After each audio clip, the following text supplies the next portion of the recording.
বাংলা বর্ষবরণ ঘিরে দেশজুড়ে বর্ণিল উৎসব, নানা আয়োজনে তুলে ধরা হচ্ছে চিরায়ত বাংলার নানান ঐতিহ্য।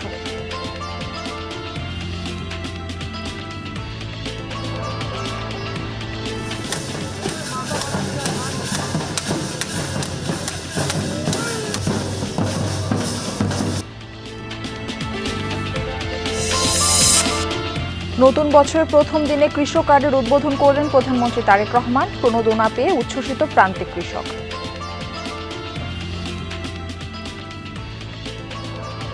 এই দেশের কৃষক যদি বেঁচে থাকে, এই দেশের কৃষক যদি ভালো থাকে, তাহলে সমগ্র বাংলাদেশ ভালো থাকতে পারবে। কৃষি কার্ডে যদি টাকা পয়সা যাই কিছু দেখ, আমরা কৃষি কাজে খরচ করবো। কৃষি কার্ডে ওই যে আমাদের সুবিধা, সার দিব সরকারে, বীজ দিব, ওটা দিলে আবার আঙ্গ ওইটাও হাসি হইতেছে। আমরা ফসল ফলাইতে পারবো ভালো মতো, কাইসিসের মধ্যে থাকবো না। দেশে হাম উপসর্গ নিয়ে আরো 9 জনের মৃত্যু। এক মাসে প্রাণ গেল 195 জনের। সংক্রমণ বাড়তে থাকায় আতঙ্কে অভিভাবকরা।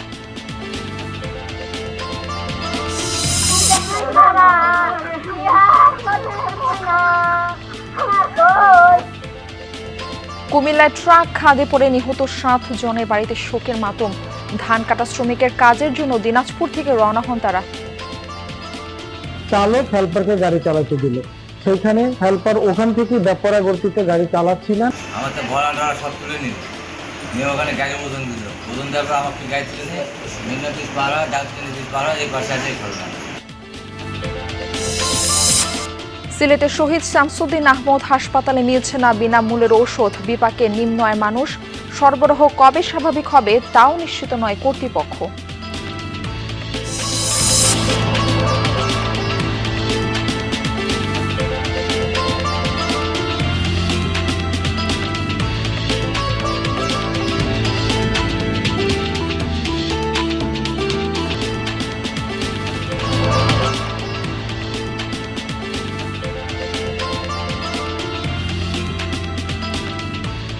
আমন্ত্রণ, বিরতিহীন সংবাদ সারা দেশে। আপনাদের সঙ্গে থাকছি আমি মারফি রহমান। এতক্ষণ শিরোনাম দেখছিলেন।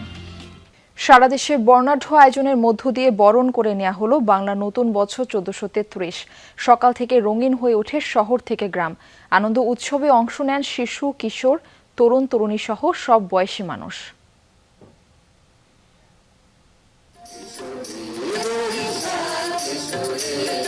সূর্যোদয়ের সাথে সাথে খুলনার সার্কিট হাউস মাঠে উদীচীর আয়োজনে অনুষ্ঠিত হয় বর্ষবরণ সঙ্গীত। এরপর শোভাযাত্রা, আলোচনা সভা, সাংস্কৃতিক অনুষ্ঠান, বৈশাখী মেলা সহ অনুষ্ঠিত হয় গ্রামীণ খেলাধুলা। বাংলা নতুন বছরের প্রথম দিনে উৎসব মুখর চট্টগ্রাম। জেলা প্রশাসনের উদ্যোগে 2 দিন ব্যাপী অনুষ্ঠানের সূচনা হয় বর্ণাঢ্য শোভাযাত্রার মাধ্যমে। চট্টগ্রাম বিশ্ববিদ্যালয়েও বৈশাখী মেলা, সাংস্কৃতিক অনুষ্ঠান সহ নানা আয়োজন করা হয়।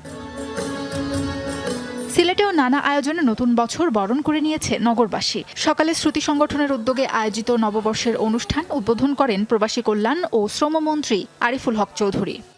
বাংলা নববর্ষে আমরা সবাই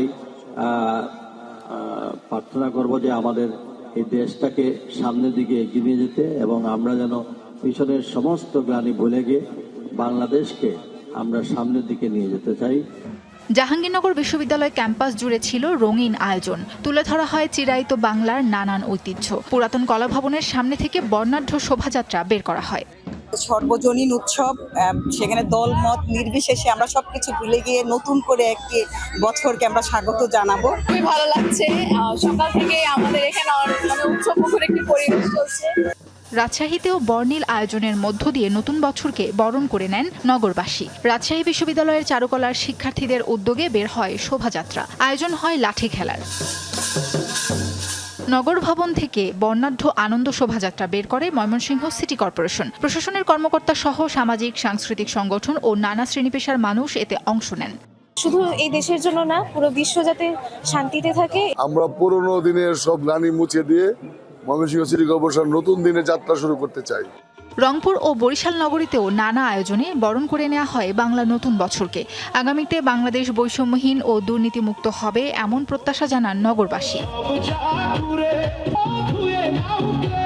নেত্রকোনায় শোভাযাত্রা, সাংস্কৃতিক অনুষ্ঠানের পাশাপাশি লোকজ মেলা আয়োজন হয়। জয়পুরহাটে বর্ষবরণের আয়োজনে জেলা শিল্পকলা একাডেমি সহ ১৯টি সংগঠন সঙ্গীত ও নৃত্য পরিবেশন করে। শিক্ষা প্রতিষ্ঠানগুলোতে ছিল বর্ণাঢ্য আয়োজন। পটুয়াখালীতে শোভাযাত্রা শেষে জেলা পরিষদ শিশু পার্কে লোকজ মেলা উদ্বোধন করা হয়। গ্রাম বাংলার ঐতিহ্য তুলে ধরা হয় মেলায়। রং বেরঙের ফেস্টুন প্ল্যাকার্ড নিয়ে শোভাযাত্রার মধ্য দিয়ে নতুন বছরকে স্বাগত জানায় কুষ্টিয়াবাসী। অসাম্প্রদায়িক বাংলাদেশ গড়ার প্রত্যয় জানান অংশগ্রহণকারীরা। নাটোরে পান্তা উৎসব, লাঠি খেলা, বৈশাখী মেলা সহ নানা আয়োজনে মেতে ওঠেন বিভিন্ন শ্রেণী পেশার মানুষ। মাদারীপুরের শোভাযাত্রা, গ্রামীণ মেলা ও সাংস্কৃতিক অনুষ্ঠান আয়োজন করে জেলা প্রশাসন। বাঙালির ঐতিহ্যবাহী গরুর গাড়ি, ঘোড়ার গাড়ি আর পালকি নিয়ে শোভাযাত্রা হয় শেরপুরে। পরে ডিসি উদ্যানে বৈশাখী মেলা উদ্বোধন করা হয়। এছাড়া দেশ জুড়েই নানা আয়োজনে বরণ করে নেওয়া হয় বাংলা নতুন বছরকে। সাবরিনা লিজা, যমুনা নিউজ। বাংলার নতুন বর্ষবরণের খবর আমরা জানবো সহকর্মীদের কাছ থেকে। আমরা প্রথমেই যেতে চাই রাজশাহীতে, সেখানে রয়েছেন সহকর্মী তারেক মাহমুদ। তারেক, বর্ষবরণ উপলক্ষে এখন ক্যাম্পাসে কি আয়োজন চলছে?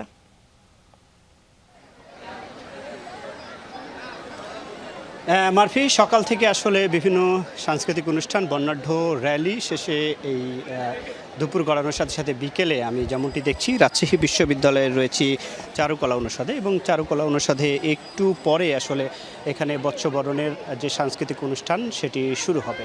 এবং সকাল থেকে আমি যতটুকু দেখেছি যে বেলা 11টার সময় রাজশাহী বিশ্ববিদ্যালয়ের এই চারুকলা অনুষদে কিন্তু 11টার দিকে বর্ণাঢ্য র্যালি, র্যালিটি কিন্তু বের করা হয় এবং সেই র্যালিতে মাছ, ঘোড়ার গাড়ি এবং বিভিন্ন মুখোশসহ ঘুড়ি, বিভিন্ন রকমের এই জিনিস দিয়ে আসলে গোটা ক্যাম্পাস প্রদক্ষিণ করে আবার চারুকলা অনুষদে কিন্তু এসে শেষ হয়। এছাড়াও রাজশাহী বিশ্ববিদ্যালয়ের বিভিন্ন অনুষদের আয়োজনে সাংস্কৃতিক অনুষ্ঠান এবং অন্যান্য যে ছাত্র সংগঠনগুলো রয়েছে, সামাজিক সাংস্কৃতিক সংগঠনগুলো রয়েছে, বিভিন্ন সামাজিক সাংস্কৃতিক অনুষ্ঠান কিন্তু সেখানে অনুষ্ঠিত হয়েছে। গ্রামের ঐতিহ্যবাহী যে লাঠি খেলা সেটি কিন্তু রাজশাহী বিশ্ববিদ্যালয়ে অনুষ্ঠিত হয়েছে। এবং এই র্যালিগুলোতে যেমনটি দেখছি যে ঘোড়ার গাড়ি, মহিষের গাড়ি, পালকি, নানা প্রাচীন ঐতিহ্য, ক্ষুদ্র নিগোষ্ঠীর নানা এই ঐতিহ্য কিন্তু এখানে পেয়েছে। এবং রাজশাহী বিশ্ববিদ্যালয়ে আমি এখন যেমনটি দেখছি যে শুধু বিশ্ববিদ্যালয়ের শিক্ষক শিক্ষার্থী বা এখানকার যারা দায়িত্বরত তারা নয়, এখানে কিন্তু বাইরে থেকেও বিভিন্ন এলাকার মানুষজন পরিবার পরিজন নিয়ে এসেছে এবং একটু পরে আসলে যে সাংস্কৃতিক অনুষ্ঠান সেটি শুরু হবে। মারফি, ধন্যবাদ আপনাকে। বর্ষবরণ উপলক্ষে কুমিল্লার টাউন হলে বসেছে মেলা, সেখানে রয়েছেন আরেক সহকর্মী খোকন চৌধুরী। খোকন চৌধুরী, মেলা কেমন জমেছে, দর্শনার্থীরা কি বলছেন?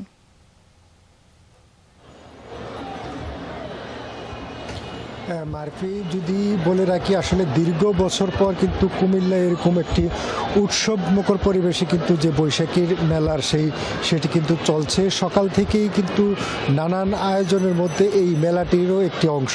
সকালেই কিন্তু মঙ্গল শোভাযাত্রার মধ্য দিয়ে কর্মসূচি শুরু হয় এবং কুমিল্লার বেশ সকল শিক্ষা প্রতিষ্ঠানেই কিন্তু যে বাঙালিয়ানার যে পান্তা ইলিশ, তাছাড়া বর্ষবরণ উপলক্ষে যে আনন্দ র্যালি, সেটির মধ্য দিয়ে কিন্তু আসলে দিনভর কার্যক্রম চলছে। আমি এখন রয়েছে কুমিল্লা টাউন হল মাঠে, সেখানে কিন্তু এই যে বৈশাখী মেলাতে কিন্তু আসলে মানুষের উপচে পড়া ভিড়। আসলে দীর্ঘ বছর পর মানুষ আসলে প্রাণ খুলে মনে হচ্ছে যে বৈশাখের যে আনন্দ সেটি কিন্তু উদযাপন করতে পারছেন। আমরা অনেকের সঙ্গে কথা বলেছিলাম, তারা বলেছেন যে আসলে এই গরমের মধ্যেও কিন্তু আসলে তারা একটি উৎসবের আমেজ যে বর্ষবরণের যে আনন্দ সেটি সবার সঙ্গে ভাগাভাগি করার জন্যই কিন্তু এমন গরমের মধ্যেও তাদের সন্তানাদিদেরকে নিয়ে এসেছেন এবং মেলা ঘুরছেন এবং তাদের যে পছন্দের জিনিসপত্র রয়েছে, বিশেষ করে শিশুদের সেই জিনিস অনুষঙ্গগুলো কিন্তু তারা সংগ্রহ করছেন। বলছেন আসলে অনেক বছর এই মেলাতে এসে অনেকেরই তাদের যে পুরনো স্মৃতি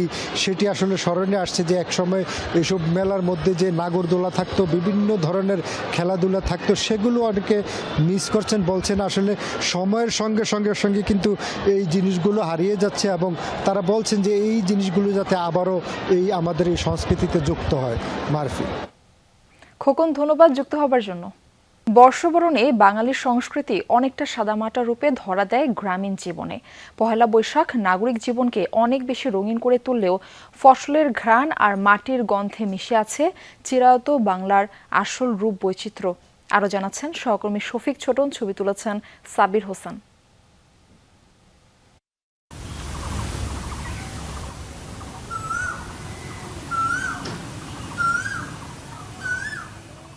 ভোরের আলো ফুটতেই ফসলের মাঠে ছুটছেন কৃষক। পুরনো বছরের গ্লানি মুছে পহেলা বৈশাখে নতুনের স্বপ্নে বীজ বুনছেন। গ্রামীণ জীবনে পহেলা বৈশাখ আনন্দের দিন। নতুন ফসলের আশায় বুক বাঁধেন চাষিরা। বছরে পয়লা আজকে কিছু না কিছু আজকে লাগাবো, ওই যে ওই জমিতে হাল চাষ দিব। যে আজকে যদি আমরা সারাদিন কাজের মধ্যে থাকি, মনে করি সারা বছর আমরা একটা ভালো ফসলের দিকে সফলতা পাবো। বাংলার ষড়ঋতুতে অনেক তিথি পার্বণ, কিন্তু চাষির জীবনে সুখ ধরা দেয় খুব কমই। সাদামাটা জীবনে প্রাপ্তির খাতা ফাঁকা পড়ে থাকে। তাই তো বর্ষবরণেও কৃষকের পাতে পান্তা ইলিশের জোগাড় হয় না আগের মতো। আল্লাহ দেখে মারি চড়াই খাচ্ছি, মাছ গোস্ত পাবো কোনটা? সাধারণ কৃষক মানুষ, পরিশ্রম না করলে তো আমাদের পেটে ভাত জুটবে না। তবুও যেন নতুন বছরে ফিরে আসে নতুন প্রাণ। বর্ষবরণের রঙিন পোশাকে শিশু মনে তৈরি হয় উচ্ছ্বাস। ঘুড়ি উড়ানো আর দুরন্তপনা সাক্ষী হয়ে থাকে শৈশবে। বৈশাখ আজকে আমি সাজিয়েছি, চুড়ি পরছি, শাড়ি পরছি, চুড়ি পরেছি, মালা হরেছি। পহেলা বৈশাখে বাংলা বর্ষবরণের রেওয়াজ হাজার বছরের ঐতিহ্য বহন করে। গ্রামীণ জনপদের পরতে পরতে মিশে আছে বর্ষবরণের রীতি আর ঐতিহ্য। এই উৎসবের মধ্য দিয়ে গ্রাম বাংলার মানুষ খুঁজে পায় তাদের নিখাদ আনন্দ, আর মজবুত হয় পরস্পরের বন্ধন। শফিক ছোটন, যমুনা নিউজ, নওগাঁ। দেশের 22,000-এর বেশি ভূমিহীন প্রান্তিক ও ক্ষুদ্র কৃষকের হাতে কৃষক কার্ড তুলে দিয়েছে সরকার। এই কার্ডের আওতায় বছরে 2,500 টাকা সহ 10টি সুবিধা পাবেন কৃষকরা। পহেলা বৈশাখে টাঙ্গাইলের কৃষকদের হাতে কৃষক কার্ড তুলে দিয়ে কার্যক্রমের উদ্বোধন করেন প্রধানমন্ত্রী তারেক রহমান। বলেন, যতবার বিএনপি দেশ পরিচালনার দায়িত্ব পেয়েছে ততবারই কৃষকের পাশে দাঁড়িয়েছে। বিএনপি সরকারের লক্ষ্য নিরাপদ দেশ গঠন ও কৃষকদের আত্মনির্ভরশীল করা। পঞ্জিকার পাতা উল্টে বৈশাখ আসে অগ্রহায়ণ, কিন্তু বাংলার কৃষকের দিনলিপিতে বদল নেই। হাড় ভাঙা খাটুনির পর ফসলের ন্যায্য দাম না পাওয়া কিংবা ঋণের জালে বন্দী হওয়া, মাঠের সবুজ ক্যানভাসের আড়ালে এটাই কৃষকের ধূসর বাস্তবতা। সারটার অতিরিক্ত দাম বানাইছে, 1800 টাকার বস্তা 2400 টাকা বানাইছে।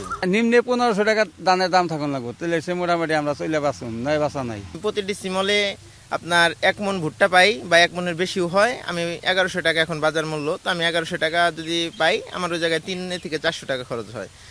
পাওয়া না পাওয়ার এই অসম সমীকরণ বদলাতেই কৃষকের জন্য কৃষক কার্ড দেয়ার নির্বাচনী প্রতিশ্রুতি দেন বিএনপি চেয়ারম্যান। ক্ষমতায় আসার 2 মাসের মাথায় টাঙ্গাইলের শহীদ মারুফ স্টেডিয়ামে প্রধানমন্ত্রী হিসেবে 15 জনের হাতে আলোচিত এই কার্ড তুলে দেন তিনি। আমাদের সংসারে উপকার আসবে, আমরা ফসল ফলাইতে পারবো ভালো মতো, কাইসিসের মধ্যে থাকবো না। এই কাজের আগে কোনো মূল্যায়ন সম্মান ছিল না।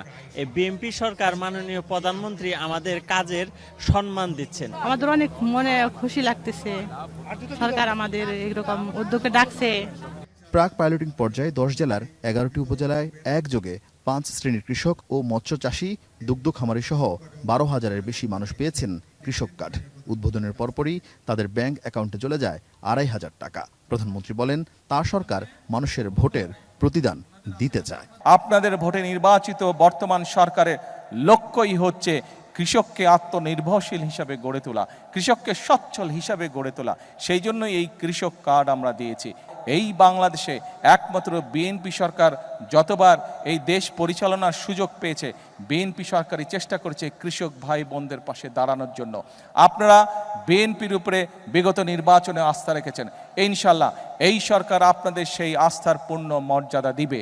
এই কার্ডের মাধ্যমে ন্যায্য মূল্যে কৃষি উপকরণ, সহজ শর্তে কৃষি ঋণ সহ 10 ধরনের সুবিধা পাবেন কার্ডধারী কৃষকেরা। দেশ গঠনে নাগরিকদের সহযোগিতা চান সরকার প্রধান। কৃষি পণ্যের সাথে সম্পর্কিত যে সকল কলকারখানা আছে সেগুলিও যাতে প্রতিষ্ঠিত করা যায়। যে সকল জায়গায় ফসল নষ্ট হয়ে যায়, কোল্ড স্টোরেজ হবে, সেখানে ধীরে ধীরে আমরা কৃষক ভাইদের সুবিধার জন্য আমরা কোল্ড স্টোরেজ তৈরি করব। এই দেশের কৃষক যদি ভালো থাকে তাহলে সমগ্র বাংলাদেশ ভালো থাকতে পারবে।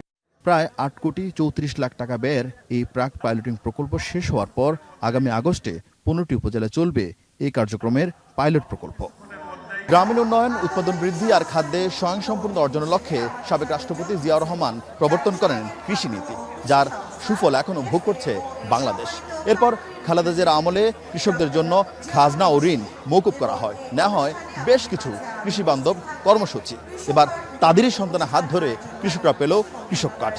সড়কপথে লাল সবুজের বাসে চড়ে টাঙ্গাইলে আসেন প্রধানমন্ত্রী। পরে অবিসংবাদিত নেতা মাওলানা আব্দুল হামিদ খান ভাসানীর মাজার জিয়ারত করেন তিনি।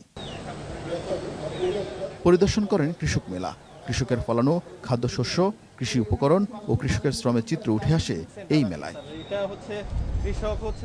আরিফিন শাকিল, যমুনা নিউজ, টাঙ্গাইল। বাংলা নববর্ষের প্রথম দিনেই কৃষক কার্ড হাতে পেয়ে উচ্ছ্বসিত চাষিরা জানান, আগের সার কীটনাশক নিয়ে নানা দুশ্চিন্তায় থাকলেও কৃষক কার্ডের সুবিধা সম্পর্কে জেনে খুশি তারা। আপাতত দেশের 10টি জেলায় পরীক্ষামূলকভাবে কৃষক কার্ড চালু হলেও পর্যায়ক্রমে এই সেবার আওতায় আসবেন সারা দেশের কৃষকরা। জামালপুরের ইসলামপুর উপজেলার গাইবান্ধা ইউনিয়নের মাহবুল আলম 12 বিঘা জমিতে বিভিন্ন ফসলের আবাদ করেন তিনি। একসময় কৃষিকাজের মূল উপাদানগুলো নিয়ে দুশ্চিন্তায় থাকলেও কৃষক কার্ড পাওয়ায় স্বস্তিতে এই কৃষক। এখন আমরা কৃষি কার্ড পাইছি, এই কার্ড দিয়ে আমরা যেখানে যেমন সেখানে আমরা সার দিতে বাধ্য থাকবো, তাতে আমি অনেক খুশি। কক্সবাজারের টেকনাফে জাহাজ সরকারি বালিকা উচ্চ বিদ্যালয় মাঠে আয়োজন করা হয় কৃষক কার্ড বিতরণ কর্মসূচির। অনুষ্ঠানে প্রধান অতিথি হিসেবে যোগ দেন স্বরাষ্ট্রমন্ত্রী সালাউদ্দিন আহমদ। বিএনপি প্রতিশ্রুতি দেয়, প্রতিশ্রুতি রাখে। ভোটের কালি মোচনের আগেই আমরা প্রতিশ্রুতি পালন করা, নির্বাচনী ম্যানিফেস্টো পালন করা শুরু করেছি। ঝিনাইদহের শৈলকুপার কৃপালপুর গ্রামে কৃষক কার্ড বিতরণ কর্মসূচির উদ্বোধন করেন আইনমন্ত্রী মোহাম্মদ আসাদুজ্জামান। কৃষক কার্ড এবং ফ্যামিলি কার্ড এবং অন্যান্য যেগুলো কার্ড দেওয়ার কথা, এটা জনগণের টাকা আমরা জনগণের মাঝে দিচ্ছি। এখানে অনিয়ম হওয়ার ন্যূনতম কোনো সুযোগ নাই। দীর্ঘদিনের প্রত্যাশিত কার্ড হাতে পেয়ে উচ্ছ্বসিত পঞ্চগড়ের কৃষকরাও। সদর উপজেলার ব্যারিস্টার জমির উদ্দিন সরকার কলেজিয়েট ইনস্টিটিউট মাঠে কর্মসূচির আনুষ্ঠানিক উদ্বোধন করেন স্থানীয় সংসদ সদস্য ব্যারিস্টার মোহাম্মদ নওশাদ জমির।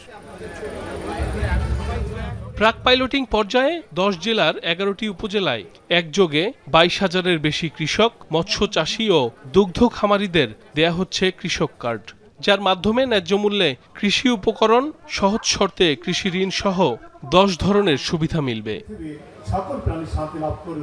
সাইফ আহমেদ, যমুনা নিউজ। দেশে হাম ও উপসর্গ নিয়ে আরও 9 জনের মৃত্যু হয়েছে। এর মধ্যে রাজধানীতে 6, চট্টগ্রামে 2 ও রাজশাহীতে 1 জন মারা গেছেন। এ নিয়ে গত 15 মার্চ থেকে এখন পর্যন্ত প্রাণ গেল 195 জনের। রাজশাহী মেডিকেলে 24 ঘন্টায় হামের উপসর্গ নিয়ে ভর্তি হয়েছে আরও 19 জন। চিকিৎসা শেষে বাড়ি ফিরেছে 17 জন। রাজশাহী বিভাগ ছাড়াও ময়মনসিংহ, চট্টগ্রাম, বরিশাল, সিলেট, রংপুর ও খুলনা বিভাগেও হাম আক্রান্তের সংখ্যা বেড়েই চলছে।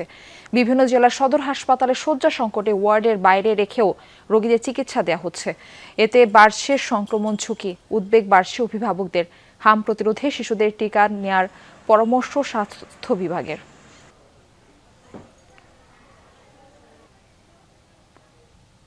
কুমিল্লায় ট্রাক নিয়ন্ত্রণ হারিয়ে খাদে পড়ে প্রাণ গেছে 7 জনের। তারা সবাই ধান কাটা শ্রমিক। দুর্ঘটনায় আহত হয়েছেন 6 জন। গতরাত 2:45টার দিকে দাউদকান্দিতে ঢাকা চট্টগ্রাম মহাসড়কে এই ঘটনা ঘটে। আহতরা জানান, দুর্ঘটনার সময় ট্রাক চালাচ্ছিলেন হেলপার। ঘটনার পর থেকে পলাতক চালক ও হেলপার। সড়কে আবারও মৃত্যুর মিছিল। কুমিল্লার দাউদকান্দিতে ট্রাক উল্টে খাদে পড়ে ঘটল হতাহতের ঘটনা। প্রত্যক্ষদর্শীরা জানান, দিনাজপুর থেকে চাল বোঝাই ট্রাকটি যাচ্ছিল চট্টগ্রামের দিকে। দিনাজপুর থেকেই ট্রাকে ওঠেন 13 জন শ্রমিক। তারা ধান কাটার কাজের জন্য যাচ্ছিলেন কুমিল্লায়। রাত 2:45টার দিকে কুমিল্লার দাউদকান্দির হাসানপুর এলাকায় নিয়ন্ত্রণ হারিয়ে ট্রাকটি রাস্তার পাশে খাদে পড়ে যায়। এতে ঘটনাস্থলে মারা যান 7 শ্রমিক, আহত হন 6 জন। ওখান থেকে 13 জন উঠছি, উড়ে বন্ধু আইছি ভাই, কোনো সমস্যা নেই। মেঘনা ব্রিজ আইছে, আমার তো ভরা ডরা সব তুলে নিল, নিয়ে ওখানে গাড়ি ওজন দিল। ওজন দেওয়ার পর আমাকে গাড়ি তুলেছে, মেঘনা ব্রিজ পার হয়, ডাক্তার ব্রিজ পার হয়, এই পাশে আছে এই ঘটনা। কাজের উদ্দেশ্যে আসছিলাম। কাজের উদ্দেশ্যে আসার পর এই যে সকালে আমি শুনলাম আর কি বলেছে যে মারা গেছে। দুর্ঘটনার সময় ট্রাকটি হেলপার চালাচ্ছিলেন বলে জানিয়েছেন আহত শ্রমিকরা। ঘটনার পরপরই পালিয়ে যায় চালক ও হেলপার। হেলপার চালাতে গাড়ি আমরা বলি সড়ক দুর্ঘটনা নিহত, আমি বলি এটা তো হত্যাকাণ্ড। প্রত্যক্ষদর্শীরা যেটা জানালো, তারা যে দিনাজপুর থেকে রওনা হওয়ার পরে মেঘনা ব্রিজ পর্যন্ত এসেছে, সেখান থেকে চালক হেলপারকে গাড়ি চালাতে দিল, সেইখানে হেলপার ওখান থেকে ব্যাপারা গতিতে গাড়ি চালাচ্ছিলেন। নিহতদের মরদেহ উদ্ধার করে নেওয়া হয় দাউদকান্দি হাইওয়ে থানায়। এ ঘটনায় আইনগত ব্যবস্থা নেওয়া হবে বলে জানিয়েছে পুলিশ। ছয়জনের মধ্যে হ্যাঁ 2-1 গুরুতর আছে, কারো হাত ভেঙেছে, পা ভেঙেছে, এরকম আছে, ওনারা চিকিৎসাধীন আছে। এটা হয়তো তার অনিয়ন্ত্রিত চালানোর কারণে ট্রাকটা উল্টে পড়ে যেতে পারে। যারা নিহত হয়েছেন পারিবারিকভাবে খুবই অসচ্ছল, ওনাদের লাশগুলা ওনাদের পরিবারের কাছে পৌঁছানোর জন্য আমরা কিছু আর্থিক সাহায্য করি। এদিকে সড়ক দুর্ঘটনায় স্বজনের মৃত্যুর খবর পাওয়ার পর নিহতদের বাড়িতে শোকের মাতম, এলাকাবাসীর মাঝেও শোকের ছায়া। ও কলজা তুই গেলে কলজা, আমার চাচা গেল, তার পাশে আমার আরেক নাতি গেল, ভাগ্নি জামাই ছিল, ওই চলে যেতে যায়, তার জন্য মারা যায়। ট্রাক চালক ও হেলপারকে আইনের আওতায় এনে শাস্তি নিশ্চিতের দাবি জানিয়েছেন নিহতদের স্বজনরা। জাহিদ হাসান, যমুনা নিউজ। সিলেটের শহীদ শামসুদ্দিন আহমদ হাসপাতালে পাওয়া যাচ্ছে না বিনামূল্যের সব ঔষধ। এতে বিপাকে পড়েছে নিম্ন আয়ের রোগীরা। হাসপাতাল কর্তৃপক্ষ জানিয়েছে সরবরাহ বন্ধ থাকায় চাহিদা মতো ঔষধ দেয়া যাচ্ছে না। কবে সরবরাহ স্বাভাবিক হবে তাও নিশ্চিত নয় তারা। অসংক্রামক রোগ নিয়ন্ত্রণ কর্মসূচির আওতায় 2018 সালে সিলেট শহীদ শামসুদ্দিন আহমদ হাসপাতালে চালু হয় নন কমিউনিকেবল ডিজিজ বা এনসিডি কর্নার। উদ্দেশ্য উচ্চ রক্তচাপ, ডায়াবেটিস, হৃদরোগ ও শ্বাসকষ্ট রোগীদের আলাদাভাবে নিয়মিত সেবা ও বিনামূল্যে ওষুধ দেয়া। কর্নারে সারিবদ্ধভাবে দাঁড়িয়ে নির্দিষ্ট চিকিৎসার বই দেখালে মিলে ডায়াবেটিস রোগের মতো দীর্ঘমেয়াদী ও অসংক্রামক রোগের 8টি ওষুধ। যারা এই সারিতে থাকেন তাদের বেশিরভাগই স্বল্প আয়ের মানুষ। তবে প্রায় মাসখানেক ধরে এখানে পাওয়া যাচ্ছে না সব ঔষধ। অনেকে প্রতিদিন দাঁড়িয়ে ওষুধ না পেয়ে ফিরছেন খালি হাতে। আছে কিনা আছে ওইটা আমরা বলতে পারি না, সাপ্লাই নাই, শুধু দেওয়া হয় এক মাস হইয়া, কিন্তু 4টা-5টা ওষুধ নাই আমার। আর 3 মাস ধরে ঔষধ দেন না, খেউরি ওলা তুরা গ্যাসের গুলি ওলা কোলেস্টেরল গুলি দিয়া পুরা ঔষধ দেন না, কিনে খাও কি যাও। আমরা গরিব মানুষ, বারাখানে কিনতে বাক্কা টাকা দরকার। এ উচিলা সরকারেও দিয়েছেন আমরা মাঝে, ওর লাগি তো আমরা অনুয়াইছি পাইবার লাগে, আমরা পাইলাম। ওষুধ না পাওয়ায় কর্তৃপক্ষের সাথে প্রতিদিনই রোগীদের চলে বাকবিতণ্ডা। কমেটি মেটফরমিন হয়তো এটা নাই, এটাই মেটফরমিন। আওয়াজ কোলেস্টেরল এটা ওয়াটকেন ওটাও নাই বলতেছে। হাসপাতাল কর্তৃপক্ষ বলছে সরবরাহ না থাকায় চাহিদা মতো ওষুধ দেওয়া যাচ্ছে না। কবে নাগাদ ওষুধ আসবে তার নিশ্চয়তা নেই। দীর্ঘদিন যাবৎ আসলে এই প্রজেক্ট থেকে আমাদের হাসপাতালে ওষুধ আসা বন্ধ আছে। আমার মনে হয় আমরা যেহেতু চাহিদা পাঠিয়েছি, আমার মনে হয় আবার সেটি ওষুধ যদি আসে আমাদের কাছে, আমরা আবার সরবরাহ করতে সক্ষম হব। এখান থেকে জেলা সদর ছাড়াও সিলেটের বিভিন্ন উপজেলার হাজারো রোগী বিনামূল্যে ওষুধ নিয়ে থাকেন। দুর্ভোগ এড়াতে দ্রুত সরবরাহ স্বাভাবিক করার দাবি তাদের। নাবিল হোসেন, যমুনা নিউজ, সিলেট। কুমিল্লায় প্রবাসীর স্ত্রী ও সন্তানের মরদেহ উদ্ধারে প্রায় 1 মাস পার হতে চললেও এখনও কোনো কুল কিনারা করতে পারেনি পুলিশ। প্রথমে ঘটনাটিকে আত্মহত্যা বলা হলেও পরিবারের অভিযোগ এটি পরিকল্পিত হত্যা। এই ঘটনায় এখনও কাউকে গ্রেফতার করতে পারেনি পুলিশ। অভিযুক্তরাও এই সুযোগে গা ঢাকা দিয়েছে বলে অভিযোগ পরিবারের। আইনশৃঙ্খলা বাহিনী বলছে ময়নাতদন্তের পরেই জানা যাবে মৃত্যুর আসল কারণ।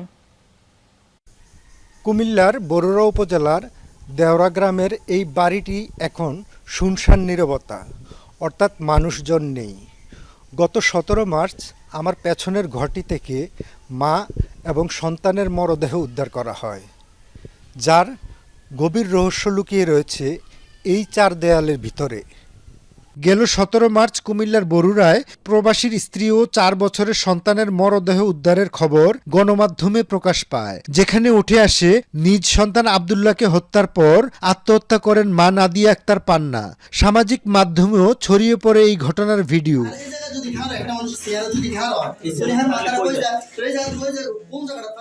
ঘটনার দিন রাতেই থানায় 6 জনের নাম উল্লেখ করে হত্যা মামলা করেন পান্নার বাবা। আমি যাইয়া এই ফাড়ও ঠেকাইতে পারিনি। আমার মনে করলেন আমার বেয়া ইয়া দেখে মনে করলেন এলোফাতারি মনে করলেন 10-12টা ঘুষি দিয়ে লাইছে। আমি কিচ্ছু বুঝতে পারিনি। পরে দেখি মায়ের দেবরে মাইয়ার জালে আমার মেয়েটারে নিয়ে আসতে আসে, তাদেরও চুল মূল মানে পুরা লাগাজন একটা ঝগড়াটি করলে যেরকম এরকম জালে আর আমার মেয়ের দেবরে তারা দুইজন ফরকিয়া করতে আছে। তখন আমার মেয়েগুলা সরাসরি দেখতে পায়। দেখার কারণে মেয়ের শাশুড়ির কাছে বলছে, মেয়ের শ্বশুরের কাছে বলছে, বলার পরে কইতাছে তারা ভাই বোন শুয়ে থাকে। আরও আবার জনে দেখছে, আবারও বলছে, বলার পরে তারা যে আমার মেয়েকে শাসাইছে যে এই ঘটনা যে দেখতে আসো, বাহিরে যদি যায় এই কথা তাহলে খবর আছে। মামলার পর থেকে পলাতক পান্নার শ্বশুরবাড়ির লোকজন এটি আত্মহত্যা নাকি হত্যা এ নিয়ে ক্যামেরার সামনে মুখ খুলতে রাজি হননি প্রতিবেশীরা। সেদিন পান্না ও শিশু আব্দুল্লাহর মরদেহ 2 দফায় হাসপাতালে নিয়ে যায় দেবর রিয়াদ, নিশ্চিত করেছেন উপজেলা স্বাস্থ্য কর্মকর্তা। একটা বাচ্চা 4 বছর বয়স আব্দুল্লাহ, পিতা কাউসার, গ্রাম দেওরা, এবং নিয়ে আসছেন ওনার চাচা, ওই বাচ্চার চাচা রিয়াদ। আমরা উপজেলা হেলথ কমপ্লেক্সে আমরা সেটা ব্রড ডেথ হিসেবে পাই।